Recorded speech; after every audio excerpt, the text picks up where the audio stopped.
Science fiction writer Arthur C. Clarke wrote 2001: A Space Odyssey in 1968 about a future human-crewed mission to Jupiter in the year 2001. Boy, was he ever wrong. We haven't even sent people back to the moon yet. The point is, predicting the future is notoriously difficult to accomplish. However, some things in the future are not so difficult to predict. For example, with the successful deployment of the James Webb Space Telescope, we can safely predict that many, many exoplanets will be seen for the first time. These exoplanets will be seen in the infrared light they give off, not in visible light. Their exoplanetary atmospheres will be identified according to the gases they contain. Signatures of life, like ozone, methane, oxygen, and carbon dioxide, will be able to be detected if life is present. Civilizations living on any of these exoplanets will be able to be detected by the heat patterns of their cities. Again, if there are cities.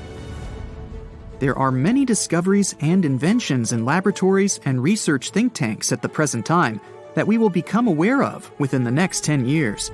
All this is not only very exciting, but also life-changing on a social and a personal level. Just like when computers and cell phones were rushed into production and worldwide distribution within 2 decades, which totally changed the way we manage our daily lives, there are things coming now that will make our present lives seem old-fashioned. Brightside's first prediction: one world language. All the peoples of the world will be able to speak to each other and understand each other instantly by means of wearable and/or implanted universal translator devices. Instant electronic communication systems began altering society with the advent of the telegraph and telephone in the 19th century. But personal communication between different peoples and cultures has remained stunted due to the differences in spoken language. That barrier is going to be confined to the dustbin of history within the next 10 years. One world language devices are going to be a real eye-opener and ear-opener. Artificial intelligence is the technology that will enable the one world language to emerge. Many more benefits of AI can be expected too. AI will enable society to do away with cash as a medium of economic exchange. It is possible that this will happen within the 10-year horizon we are forecasting. The difficulties society is currently experiencing with different monetary systems are not acceptable in a world that is not homogenizing, but harmonizing. Each person will be plugged into a worldwide economic system, optimally designed by AI. AI will begin to determine national decision-making within an international framework of cooperation, coordination, arbitration, and remediation. War will become a thing of the past, obsolete, counterproductive to human development and economic coordination. This can happen within 10 years.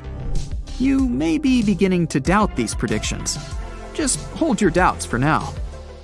When astronauts first went to the moon and looked back and saw our beautiful Earth in space, humanity transformed itself. All the unifying developments we have seen since then can be related to and derived from that vision of ourselves in space. And speaking of space, there are 2 developments in telescope technologies that have a good outside chance of coming into play within the next decade. Liquid telescopes and ionized gas telescopes are entirely possible.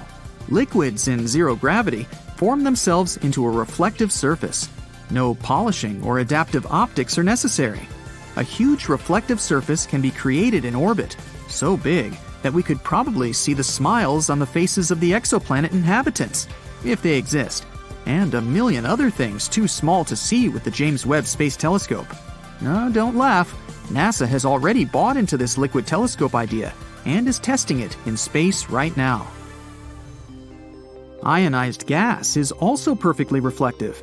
Before we talk about a crater on the moon, let's remember we have an astronaut mission to the moon already planned, called the Artemis mission, and it's almost ready to go. Soon you will see astronauts on the moon, and they'll be wearing brand new good-looking spacesuits. Back to what I was saying. A crater on the moon a mile wide could be flooded with ionized gas and electrified with generators to create a giant ionized gas telescopic mirror. Who knows what we would see with an ionized gas mirror on the moon? License plates on vehicles on exoplanets? If they have them. Okay, wait a second. I might be getting carried away a little bit. We want to know what we'll see in the next 10 years. I can see now why Arthur C. Clarke went so off the mark. Down here on the ground, we could see aurochs, dodo birds, and mastodons again within 10 years. We have already recovered the complete DNA of these extinct creatures, and with the science of gene splicing apparently picking up momentum, these species of animals, and probably some others too, should be able to be bred back into existence within 10 years or less. Each of these animal species was hunted by humans into extinction, so it would be a good act of atonement to bring them back. Not so sure about T-Rexes though. Concrete could be replaced within 10 years. It should be replaced ASAP because it's not green. As concrete dries, it gives off carbon dioxide, a greenhouse gas. The use of concrete in modern society accounts for 8% of all carbon dioxide emissions worldwide. Not only that, modern concrete loses its structural integrity after about 80 years and begins to crumble. We should learn from the ancient Romans. Roman concrete gets stronger with the passage of time. Professor Joseph Davidovits, the father of geopolymer science, has shown that ancient concrete did not dry in the sense that we know. It anneals. That means it dries without shrinking or giving off carbon dioxide. Currently, the formula for this ancient concrete remains lost, but geopolymer science is working hard to bring it back. You should start to see concrete going out and geopolymer building materials coming in within the next 10 years. That's a different look. Our clothing will change big time. Manufacturing techniques for nanofiber cloth are continuing to be perfected. What was only possible to make in small swatches of cloth a few years ago is rapidly turning into a technique for mass production. Soon, we will have seamless garments in very soft and very strong nanocloth. Not only that, but nanofiber production is meshing with microelectronics in truly revolutionary ways. Our clothing can become able to feel in such a way that our clothing becomes part of our bodies. Within 10 years, you should see this type of clothing showing up on fashion runways. We should also see big changes in transportation. Supersonic passenger jets promise to be commonplace within 10 years.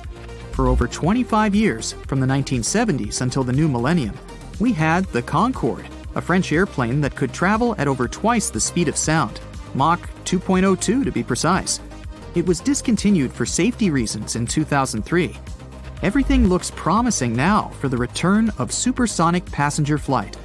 United Airlines has placed an order for 13 supersonic jets to begin international passenger flights within the next 7 years. Automobile traffic is already changing. Electric cars, self-driving cars, and hybrid models are already on the streets. More changes are yet to come as gasoline continues to not be the fuel of choice. Hydrogen-powered vehicles are being developed experimentally at the present time. Will a safe new power source for cars, trucks, ships, trains, and planes find its way to the marketplace within 10 years? It's not the speed of technological development alone that is the determining factor. People's preferences are also a great driving force. Is that a pun? Yes, what we are seeing is a shift in consciousness among populations of people. The people want a future that is better, and they want it as soon as possible. This shift in public expectations is what is really driving invention, innovation, and changes in the market for transportation, and just about everything else. Our food is changing too. It has to. Land development, called urban spread, is stealing land that had been used for food production. Therefore, we are seeing changes in our farming. Vertical farming, as urban farms are called, is going through the roof, literally. The science behind vertical farming is called hydroponics, growing food in liquid rather than soil. Agriculture schools across the globe are immersed in hydroponics, figuring out how to increase nutrition, reduce the cost of food production, and increase its appeal to our palates. Our oceans are overfished by developed countries. Fish farming is becoming essential. Recently, Friends of the Earth issued an aquaculture report that strongly criticized some current fish farming practices, while making a series of great recommendations for the improvement of fish farming. Things look good for industrial-level fish farming, both in containment tanks in the ocean and on land. The good news is that the fish are cooperating admirably by staying healthy and reproducing splendidly. It just may be that they do better when they don't have predators stalking them all the time. So, hold on to your hats, Brightsiders. The future is coming after all.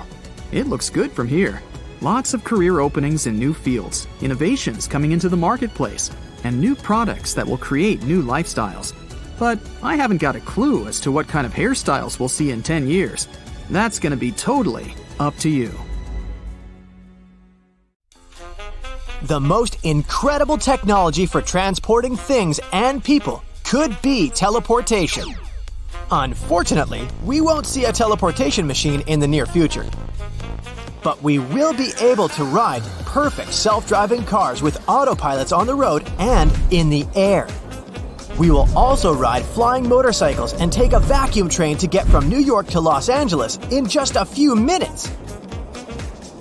So, let's start with self-driving cars. The principle of operation of almost all such vehicles is the same. The car has cameras and sensors, high-precision maps, and radars that scan the situation on the road. A common system unites such machines. Each of them knows where the others are, and this prevents accidents or traffic jams.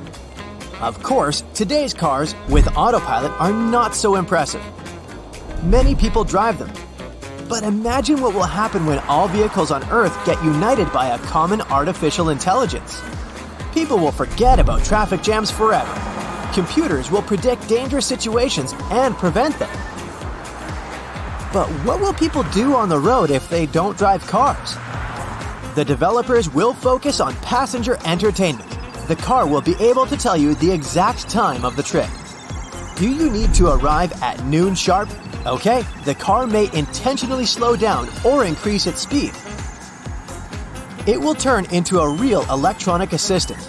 You can have a meeting, order food, and choose a movie with the help of voice control. The driver's seat has a mini movie theater, a game console, or a mini refrigerator. People who like to communicate with drivers will be able to speak with advanced artificial intelligence. But, of course, there will also be problems. The main one will be the excessive correctness of driving. Scientists and developers are working on humanizing machines. Here's an example. Let's say the car is driving along a busy street and notices a man standing by the road. The car's internal system quickly analyzes the situation and decides that the person is going to step onto the road. The only reaction of the computer is to pull over. The car is slowing down. Another car stops behind it. The first vehicle has created a dangerous situation and a traffic jam. And the man was not even going to cross the street. He was just standing there, waiting for his friend. Deal with this issue. The developers of some companies equipped their cars with a voice. That is, they taught them to honk. In a problematic situation, such a vehicle will press the horn like an angry driver. But the car can slow down if a bird flies by. No horn signal will save you here. On the one hand, the human factor is one of the main causes of road accidents. On the other, a person can analyze a situation much better and choose the right solution. It's unlikely that a machine on autopilot will stop to pick up a guy hitchhiking on the side of the road. Perhaps this guy has gotten into trouble and he urgently needs to leave that place. Or maybe he was bitten by a snake and he needs to go to a hospital. The computer can't know that, but a kind person behind the wheel will stop and offer help. Even if the world gets rid of traffic jams, people will strive for something more, whether on the road or in the air. Many engineers believe that autonomous flying taxis and buses are the future of transport. But gravity-powered flights will appear in the distant future. Such machines will work on the principle of a helicopter. They will be stylish small helicopters equipped with autopilot.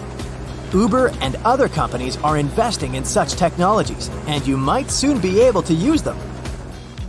Let's say you're late for some event. You open the app and book the helicopter closest to you.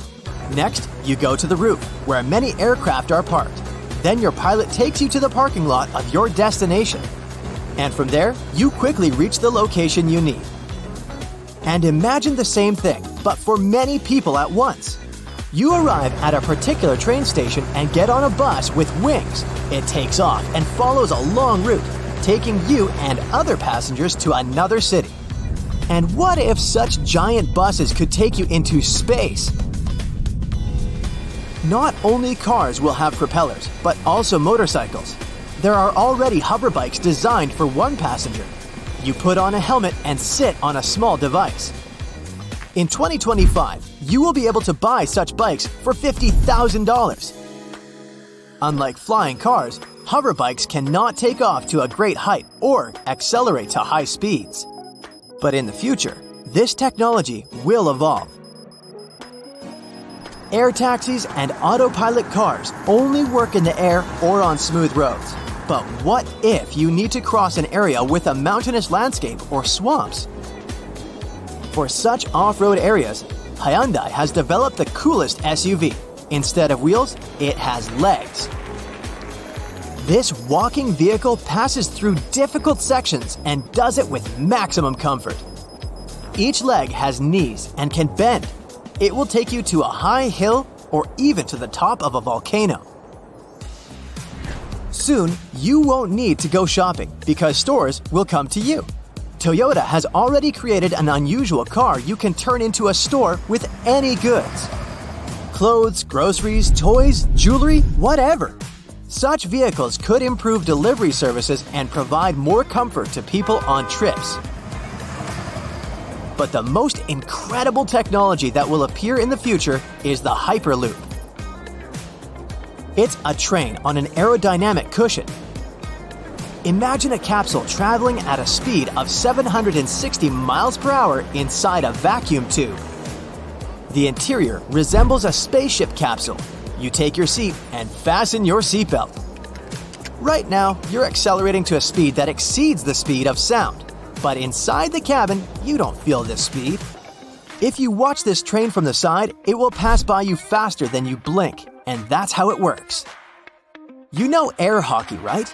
The puck easily flies through the entire area because small holes all over the field release a thin layer of air.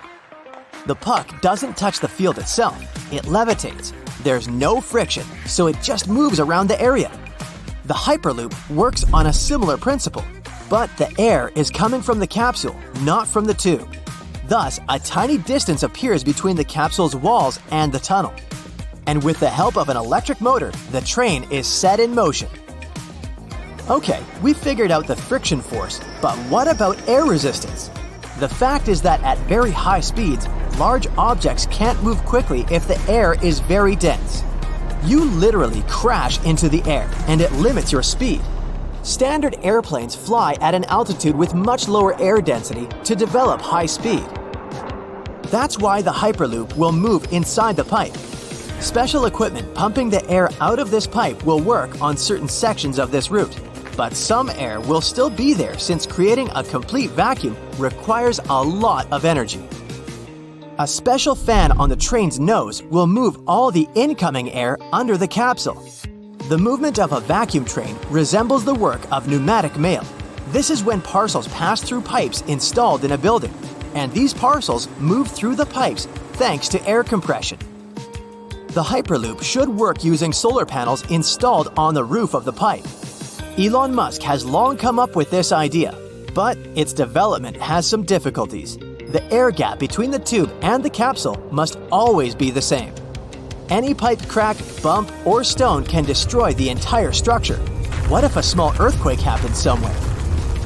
But if engineers manage to develop this technology, we will be traveling from Los Angeles to New York in just a few minutes.